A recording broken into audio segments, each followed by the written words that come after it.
Cambridge IELTS 2 by the University of Cambridge Local Examination Syndicate. Published by Cambridge University Press, 2000. This recording is copyright. Cassette 1, Side 2. Test 2. You will hear a number of different recordings, and you will have to answer questions on what you hear. There will be time for you to read the instructions and questions, and you will have a chance to check your work. All the recordings will be played once only. The test is in 4 sections. Write all your answers in the listening question booklet. At the end of the test, you will be given 10 minutes to transfer your answers to an answer sheet. Now turn to Section 1. Section 1. Gavin, a newly arrived student, wants to insure the contents of his apartment. He calls an insurance agent to ask for information. First, you have some time to look at questions 1 to 6.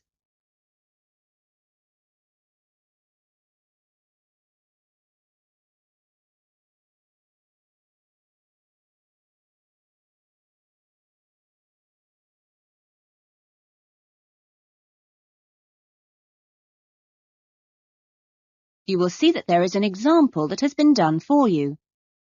On this occasion only, the conversation relating to this will be played first. Good morning, Diane Davis. Can I help you? Yes, I'd like to get some insurance for the contents of my home. Fine. When did you move into the house? A couple of weeks ago. And, it's an apartment, actually. I was told by the landlord that it would be a good idea to get some insurance for the furniture and other personal possessions. Gavin moved into his apartment 2 weeks ago, so B has been circled. Now we shall begin. You should answer the questions as you listen, because you will not hear the recording a second time. Listen carefully to the conversation and answer questions 1 to 6. Good morning, Diane Davis. Can I help you? Yes, I'd like to get some insurance for the contents of my home. Fine. When did you move into the house? A couple of weeks ago. And, it's an apartment, actually. I was told by the landlord that it would be a good idea to get some insurance for the furniture and other personal possessions. Fine. Well, let's get some details. What kind of apartment is it? It's a 2-bedroom apartment. Huh? What floor is it on? Why do you need to know that? Because it affects the cost of the insurance. An apartment on the ground floor isn't as protected as others, and there's more chance of a break-in. Really? I didn't know that. It's on the second floor. Second. And how much is the rent? It's $615 per month. Good. And where is it located? In Biggin Street, South Hills. I see. And what things did you want to insure? Well, what do you recommend? Well, the most important things are those which you would normally find in a home. Things like the television, fridge, and so on. I see. Well, I've got a fridge and a stereo system, which I've just bought from a friend. And how much did you pay for the fridge? $450. 50 or 15? 50. And the stereo system cost $1,150. Have you got a television? Yes, but it's very old and not worth much. Okay. Well, is there anything else you want to insure? Yes, I've got a couple of watches and my CDs and books. How much do you think they're worth? The watches are worth $1,000? For both of them? No, each one. And altogether, the CDs and books cost me about $400. Okay. So the value of everything you want to insure is $4,000. How much will the insurance cost? let me see. $4,000 divided by plus 10%. Right. So this kind of insurance, that's private contents insurance, it comes to $184 for a 12-month period. $184? Well, that sounds pretty good. Okay, I'll take that policy. Before the conversation continues, you have some time to look at questions 7 to 10.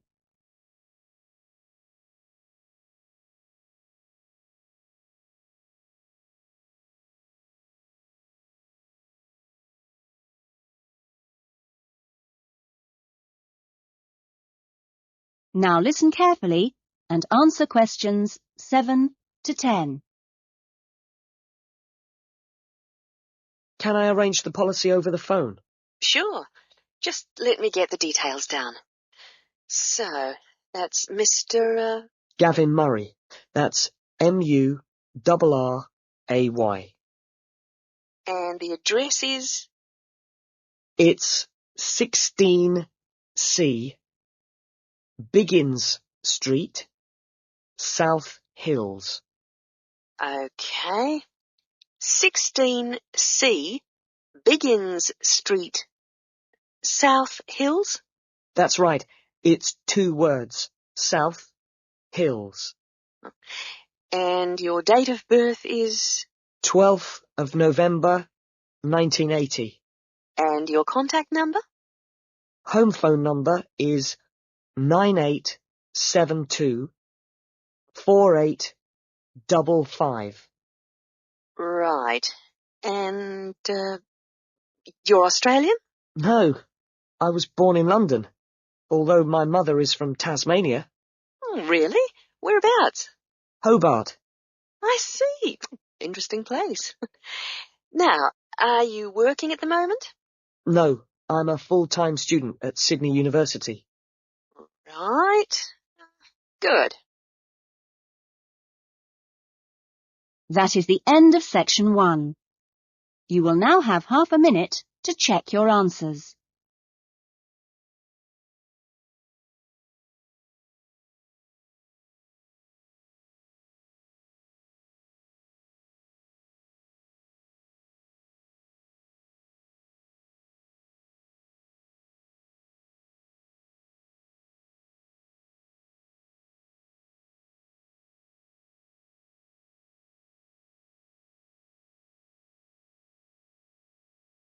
Now turn to section 2.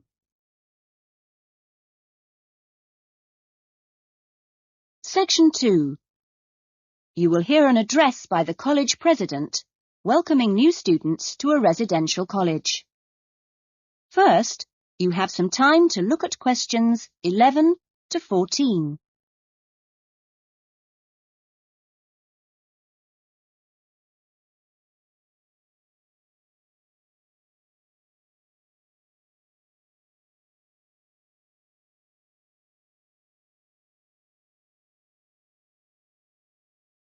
Now listen carefully to the first part of the talk and answer questions 11 to 14.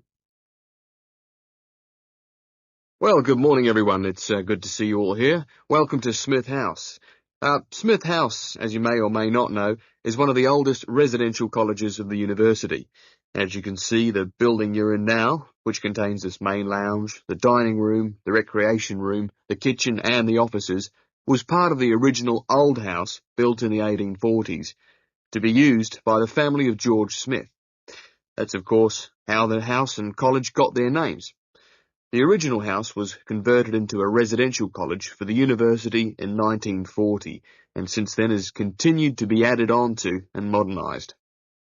You'll notice when you receive your room allocation in a few minutes that your room number either begins with the letter N, S or W, like this one here.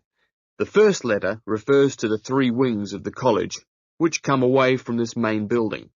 Of course, the letters represent the 3 directions, in this case, north, south and west. Each wing has 2 floors, and so the next number you see is either 1 or in this case 2. and this indicates which floor your room is on. The number after that is your individual room number. So it's quite simple to find any room by going to the right wing, then floor, and then room number. Before you hear the rest of the talk, you have some time to look at questions 15 to 20.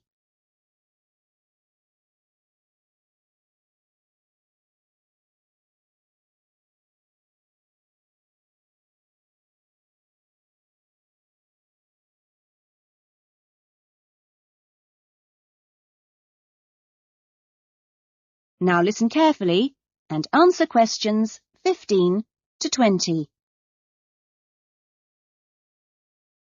You'll also notice, when you receive your orientation pack shortly, that there are two keys. One is the key to your room, and only you have that key, and the other is a key to the front door, which you've just come through here from the street. This door is closed and locked at 8 p.m. every night and opened again at 7 a.m. You'll need your key if you're coming back to the college between those times. We ask all students to always enter and leave the college through the front door. You'll notice at the end of each corridor that there is another door, but these are fire doors and are kept locked from the outside. They should only be opened from the inside in case of emergency. In your fees, you've paid a laundry fee, which covers the cleaning of bed linen and towels. All bed linen and towels are clearly embossed with the name Smith House, so it's easily identifiable. If you want your other laundry to be done by the college, this can be arranged for a small extra fee. There are only a few rules here at Smith House, and we have these rules so that we can all live comfortably together. The most important rule is that there must be no noise after 9 p.m. There is also no smoking in the rooms or anywhere inside the college, but smoking is permitted on the balconies. All meals are served in the dining room. Meal times are listed in your orientation pack. Please read these carefully, as meal times cannot be changed, and if you arrive late, I'm sorry to say, you'll just go hungry. If you're unsure about things, each floor has an elected floor senior, who is usually a student in their 3rd or 4th year of study, who's been at Smith House for a while. The floor seniors will introduce themselves later today and answer any questions you have. But for now, I'm going to hand you over to Marnie, who is going to give you the orientation packs and keys. Thanks, Marnie. That is the end of section 2. You will now have half a minute to check your answers.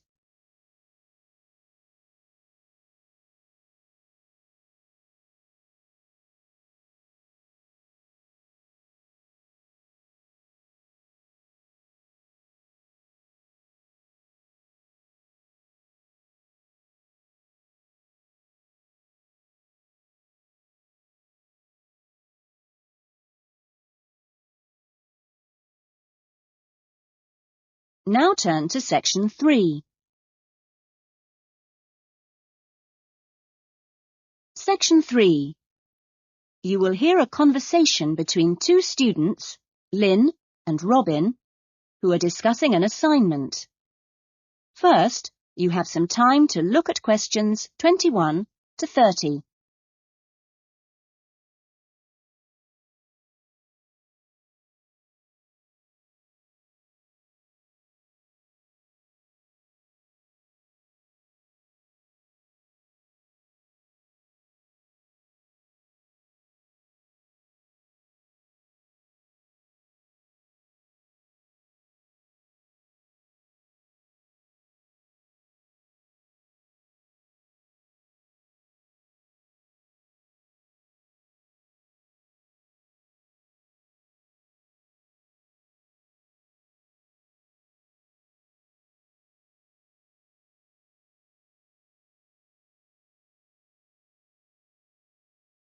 Now listen carefully to the conversation and answer questions 21 to 30.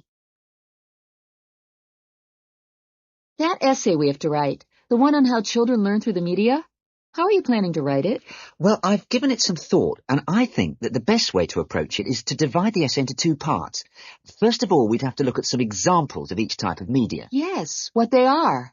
Then we could describe how we can use each medium so that children can learn something from each one. Exactly. Maybe we could draw up a table and look at examples of each medium in turn. Let's see. The different forms of media would be the print media. Here you'd have things like books and newspapers, that sort of thing. And included in these are the pictorial forms of print media, like maps. Yes, maps are really just formal pictures, aren't they? Mm. And then there are what we call the audio forms of media, where children can listen. Mm-hmm. CDs and radios are probably the best examples because a lot of children have access to these, especially radios. And this would lead into the audio-visual media, which can be seen as well as heard. Film, television, and we mustn't forget videos. Yes, but there's a final category as well. Computers that make up the so-called electronic media. In the United Kingdom and Australia, they say that 1 in 3 families has a computer now. Yes, I believe it. Well, that's a good list to start with. We're really getting somewhere with this essay now. So let's move on to when each type of medium could be used. I guess we could start by trying to identify the best situation for each type of media. What do you mean? I'm talking about whether each medium should be used with different size groups. For example, we could look at pictures and ask whether they're more useful for an individual child, a few children together, or a full class. In this case, I'd say pictures are best with individual children because they give them an opportunity to let their imaginations run wild. Yes, I see. Let's take tapes next. Although tapes look ideal for individual children, I feel they're best suited to small group work. This way, children don't feel isolated because they can get help from their friends. Computers are the same. I think they're better with small numbers of children, and they're hardly ever useful with a whole class. Videos, however, are ideal for use with everyone present in the class, especially when children have individual activity sheets to help them focus their minds on what's in the video. And what about books? What would you recommend for them? Books are ideal for children to use by themselves. I know they're used with groups in schools, but I wouldn't recommend it. Other pictorial media like maps, though, are different. I'd always plan group work around those.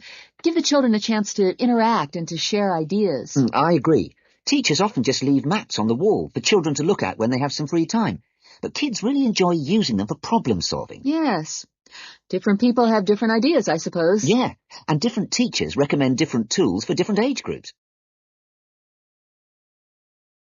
That is the end of section 3. You will now have half a minute to check your answers.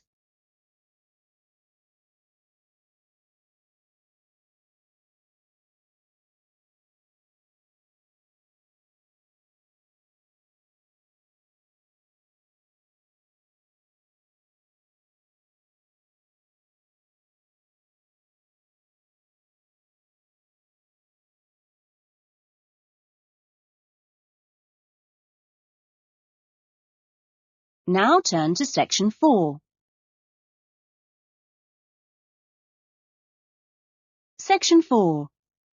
You will hear a lecturer talking to a group of students at the beginning of a course in rural development. First, you have some time to look at questions 31 to 40.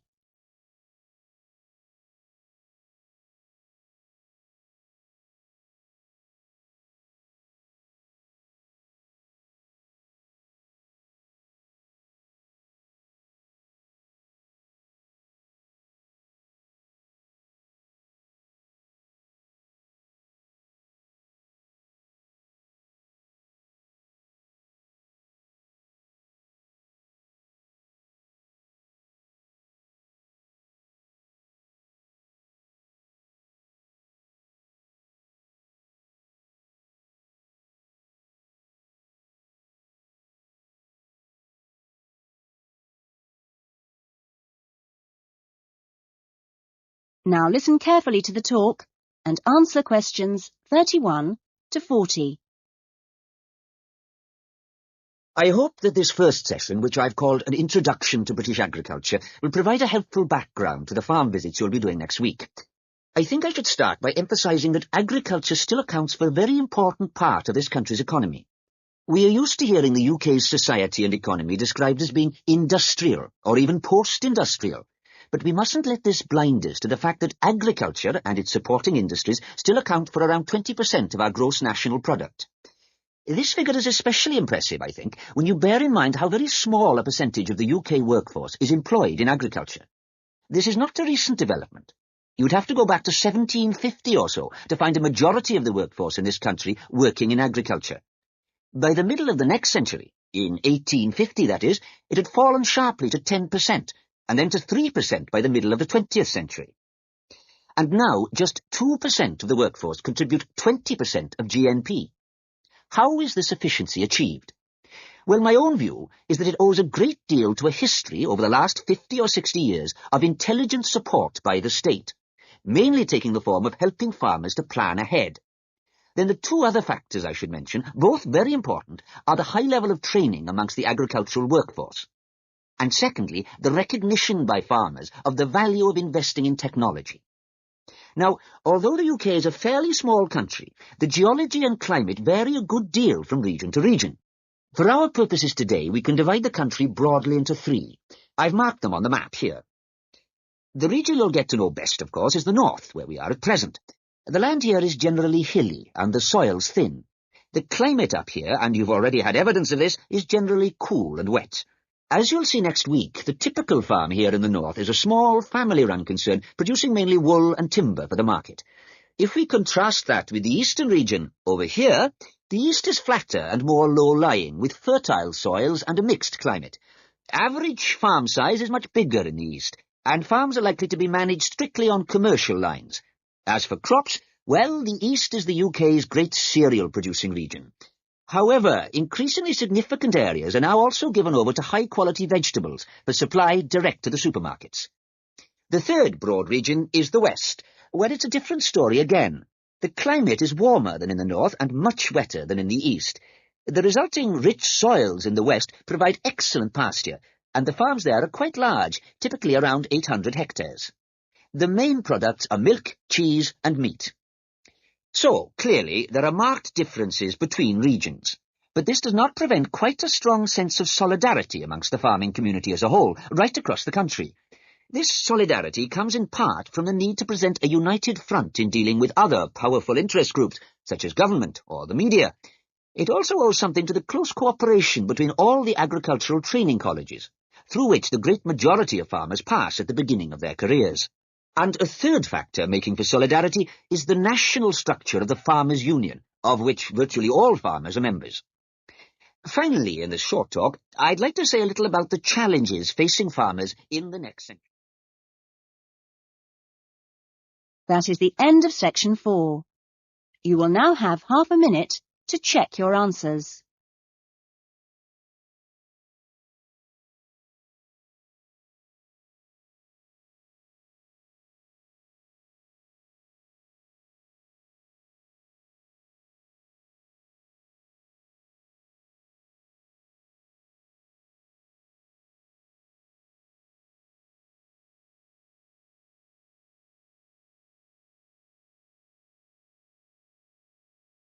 That is the end of the listening test. In the IELTS test, you would now have 10 minutes to transfer your answers to the listening answer sheet. That is the end of side 2.